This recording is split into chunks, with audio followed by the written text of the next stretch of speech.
Welcome back to our Belusi Water channel. It's been a while since I've done a video, and honestly, I really want to bring new information. So I recently had quite the flu, and my wife also had it. Hell of a flu. I kind of think it's a version of COVID.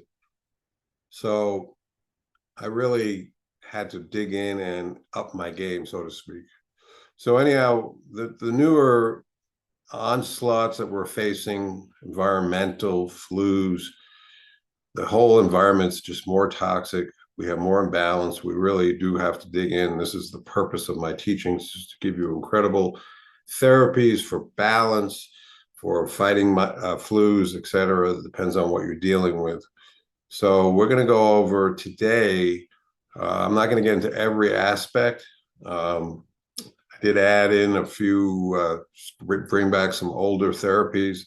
I will mention one thing I did also, including the nasal insufflation ozone, add back in using the rinse, the nasal rinse.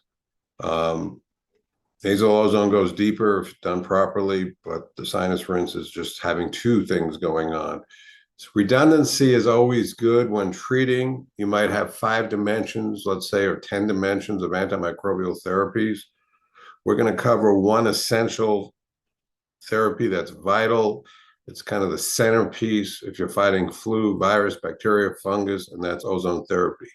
So I want to go over our drop box, and we have all the protocols there, and I want to review the proper use of ozone therapy. And there's some variations, but we're going to give you my long-term experience. And I just want to go over the different protocols and give you a sense of how ozone therapy works. So here we go. Okay, so this is our drop box. We have quite a bit in here. So first of all, what is ozone therapy? Ozone therapy, you take oxygen, you electrify it with lightning strikes called corona discharge, and you infuse it in the body. So imagine drawing a picture like of a snowman, and you have the head, the belly, and you were to section off the belly. Imagine basic anatomy of a human. So when we do ozone therapy, we really have to look at this simple drawing because each therapy infuses a different part of the body.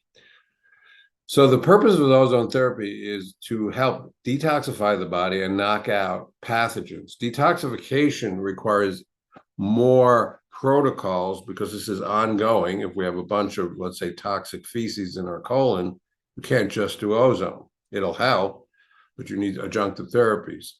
But if you've developed consequential infections long-term, like Candida, you have Lyme disease, ozone is kind of like the knockout punch. It will purify, cleanse the body, but its specialty is to go after heavy-duty pathogens and hopefully knock them out.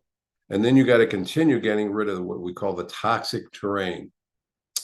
So in simple understanding, there are 2 major nests for pathogens in the body. One is the colon, because people don't have really good mulching probiotics, and the feces starts to just fester. And what happens is the transit time gets longer and longer, and you have what's called putrefied matter. So this becomes an opportunistic environment for pathogens. Now, my belief is that the second nest, which is most prevalent, is the sinus cavities. You can get mucus, you can get just blocked sinuses in different ways, and the pathogens will work from the mother nest. They'll start coming up, get into the sinuses, and they'll find little sections in the sinuses to kind of house in. We all hear about, how, when you're taking a COVID test, you go up the nose. The COVID incubates in the sinus cavity. It's warm.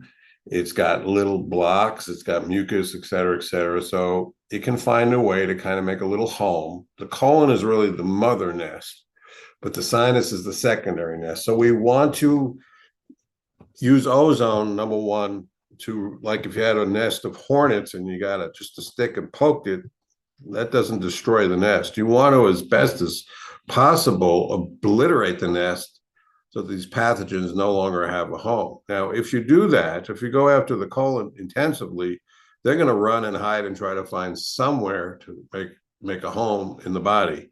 If they can't, they die and leave. Now, when they die, they leave. There's what's called the die-off reaction. So you have to always, when you're doing these processes, detoxification or knocking out pathogens, have a way to process the die-off. Now, all this is in our antimicrobial program, and we would really suggest you do a consult with us so we can set you up with a really good program. So you're really handling both sides of the coin, the killing and then getting rid of the corpses, so to speak, of these pathogens. All righty. So as far as ozone goes, you have to be very strategic in how you infuse it in the body. So we're going to go over the different protocols. Now that we've established that the two nests are the colon and the sinuses, let's start with those two therapies. We have ozone, rectal ozone here. Now,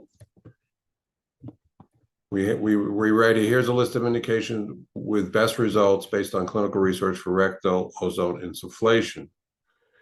Now, these are just different protocols.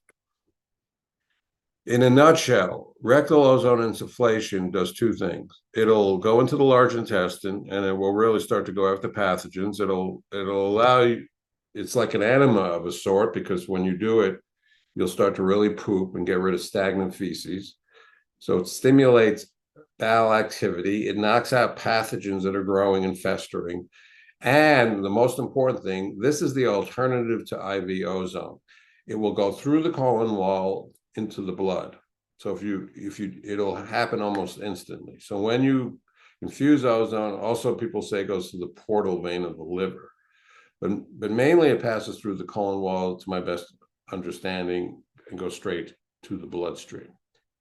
Now, the key in this therapy is if you're very, very challenged, the more challenged, and this is true with any therapy, the more you have to achieve what I call therapeutic threshold, meaning you got to get it to the highest dose possible and repeat as much as needed till you get resolution. Now, if you're chronically ill, you're going to be pushing it. And this is why we recommend, and we'll show you this later, hydrogen therapy to help get to higher thresholds more comfortably. So rectal is considered the alternative to IV. IV ozone, you essentially take blood out of the body, mix it with ozone, put it back in. There's something that's real popular right now called 10-pass ozone, where you do this 10 times, 200 ml per pass. Now, this costs about $900, and most people can't even afford one, much less go back if you're chronically ill 10 times, let's say. A lot of times, by the way, if you have severe cancer, this just doesn't work. You need, for the more chronic states you're dealing with, you need multiple therapies put together. But this is one of the centerpiece therapies that you're going to integrate with other therapies. You can't leave this one out. Okay, so rectal ozone insufflation will go to the blood. You have to get it to, you have to break in and then try to go to therapeutic threshold, which depends on the state you're in. All righty, so we sell a system from PromoLife, and they have a whole slew of videos on how to do the therapy. So you can go to promolife.com, and we'll put a link below. We'll put a link to our ozone systems.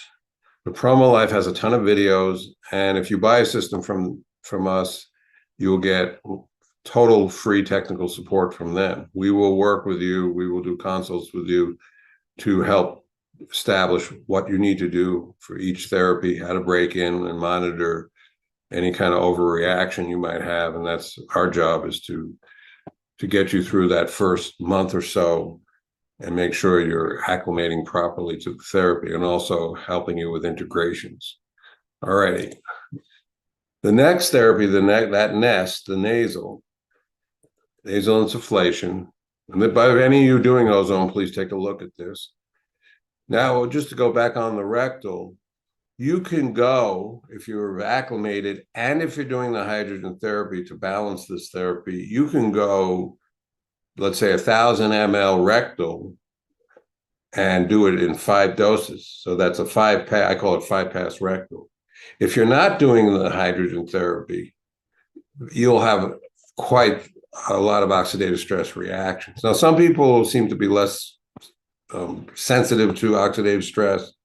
I've known people that just pump in 750 ml at very high gamma, but typically most people are going to have oxidative stress response. I want to read this one paragraph. Ozone therapy works by infusing highly charged electrified oxygen into the body. So it's an electrified gas. It is called pro-oxidative stress therapy. Its greatest therapeutic benefit is also its greatest drawback, excessive oxidative stress. In other words, ozone is almost like trial by fire. It literally is fired up oxygen, and it helped. That's why it works so well. It's radical oxygen.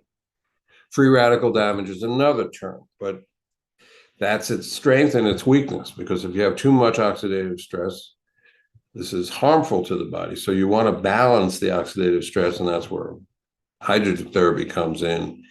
And we have a critical video here you should watch. And then also, when you watch this video, there's another video explaining the proper therapeutic thresholds for doing this therapy. Therapeutic threshold is an operative word I use. The words, I always think of the person who goes up and takes the hammer and tries to get the ball to hit the bell. In holistic medicine, a lot of time we do therapies, we get 80% up there. We might even get 90%, but we never ring the bell. Ringing the bell sometimes means getting success. You have to get to a high enough dosing, depending on what the therapy is, long enough time, and the right integration. Even to lift the hammer and get proper body mechanics, so to speak, would be part of your preparation to get that bell to ring. And that would be a loose analogy for, okay, I'm going to show up with 6 therapies and integrate them. The more sick you are, the more integration you need and the more power you need. But a lot of people buy one therapy thinking it's going to do everything. And that's wishful thinking. So you need skillful synergy and to understand deeply each therapy you're doing and what the therapeutic thresholds are, and then how to offset. If you go really excessively, how do you balance it and offset it? All righty, so keep in mind that this is a great balancing therapy for ozone therapy. Okay, so here's a link to our system. We have all kinds of research links, and we have a lot of links here on how to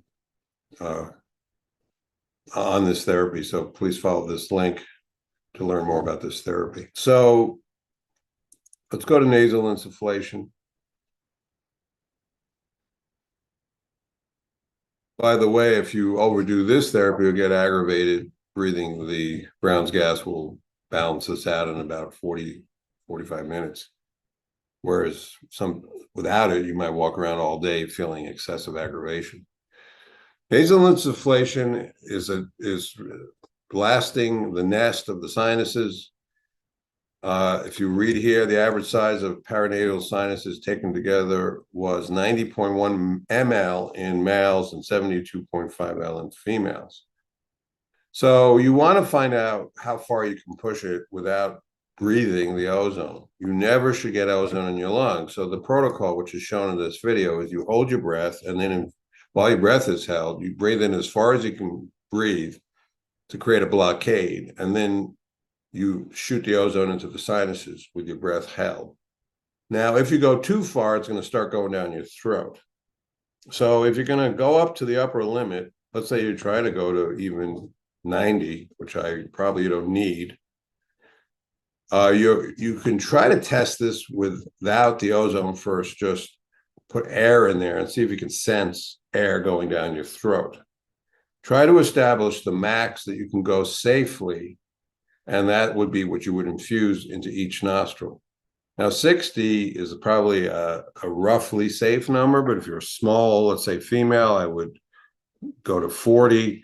But again, you're going to just have to go slow. And as soon as you feel that ozone in the lungs, not the lungs, the going down your throat, that's where you've achieved your max. So try to test, and when you test those parameters, do it by going very slow with the syringe. At 30 ml, you can kind of almost power shoot the gas into the sinus cavity. It's a that helps with the lower dosing, but what you really want to do is get an effective permeability into the sinus cavity. Now, there are little micro channels, for instance, and I believe this is probably true in the sinuses. There are little, what I call nooks and crannies that might be where the microbes are hiding out. So the more gas you're getting in there, the more you're going to be essentially asphyxiating these microbes. That's a loose term, but you're going to be making contact with the microbes with the ozone, which is highly, highly antimicrobial. Okay, so just follow these directions, watch this video, and make sure you get to the highest safe dose you can get to. You can go 1 or 2 rounds. I suggest 2 rounds, but you're going to always start slow. So you're going to start here, probably start at 30, do 1 round, see how you feel. Next day, maybe you go 2 rounds at 30, then you can go up to 40. As soon as you start approaching the 60 number, again, just you'll be familiar with the mechanism of the therapy. Slow down the thrust on the syringe and sense if the ozone is starting to go into your throat. Okay, so you can contact us to guide you through this. But this is the second vital nest. A lot of respiratory infections gain their sustenance by nesting in the sinuses and then working their way down. Okay, ear insufflation is probably the third one. Ear insufflation is getting to the brain, the ear, obviously. The drawback is that if you go too fast, too quick, you can get an ear infection that won't go away. The only thing that could offset that ear infection would be to put the stethoscope in the ear with hydrogen. Now, I would recommend really taking it slow. Start with 2 minutes, and then if that's comfortable, work up to 3, 4. You might have oozing and itching at night, which means you're having quite the reaction. So you have to just work up. I don't get much oozing or itching. A lot of people will go through water. They'll bubble the ozone through water and then exit with the stethoscope out of that water bubbling unit to humidify the ozone. One thing I did recently, and I added a little DMSO into the water. Don't know if that actually gets some DMSO going in, but DMSO will help deliver things more deeply into the body. So it doesn't hurt. It's distilled water, and I mix in, maybe an ounce of DMSO with the hope that maybe I'm driving the ozone a little deeper in. If you want to get into the brain, you want to get as deep as possible, even though ozone is a very permeable gas. DMSO is miraculous at driving things deep into the body. So as I say here, itching and oozing is normal. Usually it'll happen at night, but if you're getting too much of that, slow it down, take a break, and eventually that will go away. If you get any ear pain, back off, use the stethoscope with hydrogen, and go back and take it slow. We always have this overview here on every protocol that kind of highlighting the different methods of ozone. So you can always read this here. Drinking ozone water will treat the stomach and small intestine, but not large intestine. For large intestine and blood, systemic, do rectal. The sinus cavity, do nasal. Ozone insufflation. For brain and ear treatment, do ear. For women, when you do vaginal ozone, you can do vaginal ozone for local regional infections and lymphatic system. That's the one thing with men don't have a lymphatic. You can do upper lymph when you do the ears, but there's not a direct lymphatic treatment for men. Okay, so very vital to do rectal and ear and nasal. Particularly if you have a sinus infection, it can work its way possibly into the brain. So you want to cover both. If you have any respiratory thing going on, these are 2 excellent therapies. Do the rectal for the whole body systemic. Next one is ozone water. This one I updated because I was hearing a lot about SIBO and H. pylori, and I kind of had given up on ozone water, to be truthful, because the way I was taught it originally I was not making strong enough water. At one point, I was using a ozone water machine, which puts out literally zero gamma, just draws from the air and you bubble ozone. It's nice. Some people swear by it, but honestly, therapeutically, it's zero gamma therapy. And then I learned from someone else to just do 33 gamma and 5 minutes, and that wasn't strong enough. So I reviewed this therapy and discovered that the way to do it properly is go very, very high gamma, so 75 or above, and then for per pint, bubble 10 minutes. Now, this will effectively go into the stomach and small intestine and start to do a job on SIBO or H. pylori. So you will repeat as needed, depending on how chronic your state you're in. And again, if you drink hydrogen water, if it gets too harsh, you can wait a half hour, let it do its thing, and then drink some hydrogen water to balance out the harshness, or aloe vera juice would also be an option. But this is going to be pushing the oxidative stress therapy to its limit, which we want to do when we have something in the body that's really harmful. We're pushing the burn pretty high, but now we have to offset that burn. Okay, never drink. And once you open the lid of the bubbling bottle, don't ever drink straight from the bottle, because there'll be a concentration of gas that'll go straight into your lungs and cause havoc. Always pour the water out into another glass. So always remember that. I've done that once, and then you'll regret it. So always pour the water out to get rid of that excess, that concentrated gas on the surface, on the top of the jar, and then you can drink it safely. All right. So again, never inhale ozone. And we have this written down here. We kind of redundant, but I'm redundant for a reason, because this is quite damaging if you get the gas in your lungs. All righty, so we have the rectal, we have the sinus, we have the ears. Dr. Frank's protocols, good to look at it.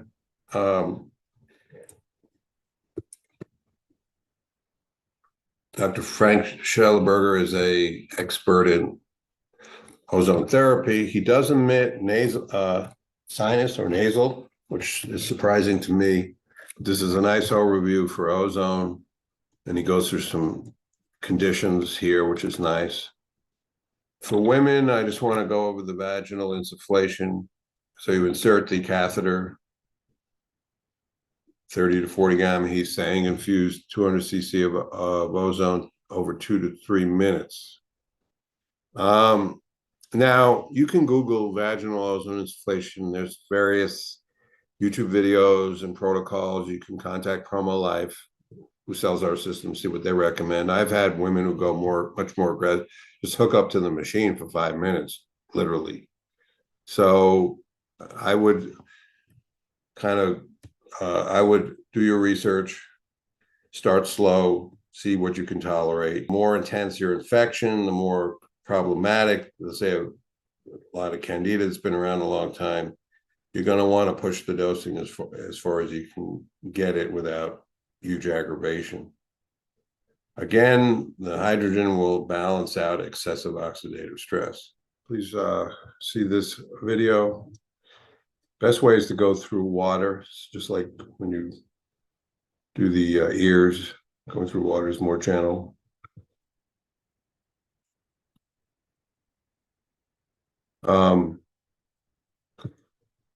This is an instructional video for Promo Life. So if you're going to do vaginal insufflation, please purchase Ozone Kit 2, because it has the water kit with it. Anyhow, you can just also Google various other videos on vaginal insufflation, see what people are doing. I like Promo Life's protocols. They seem to be on target. They are the biggest distributor of ozone, home ozone, by far in the country. Alrighty.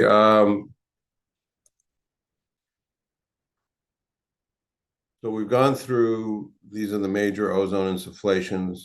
these links here are the syringes you can buy for rectal. Buy a 200 ml syringe. And we once again highly recommend you buy a hydrogen system to balance out ozone therapy. You can go to much higher thresholds, particularly if you're dealing with very, very chronic issues. You really need to drive that ozone to high thresholds, and you need to balance it.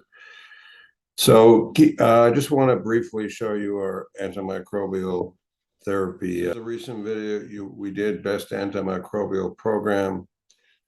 We give you the sort of the synergistic tool. So one little hint: ozone's great. If you do a rectal insufflation and you go blood systemic, it can have a very powerful, it's like one blast, but it doesn't have an ongoing effect. In other words, it can reach a therapeutic threshold. Sometimes it'll do the trick and knock something out, but these microbes will try to work themselves around. These microbes will try to survive. They're working 24/7 to try to survive.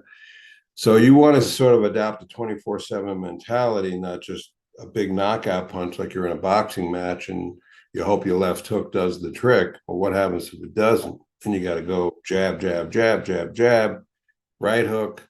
You need integrated arsenal, but you need sometimes to go those 18 rounds. And this is where the antimicrobial program gives you the tools to keep going at it during the day.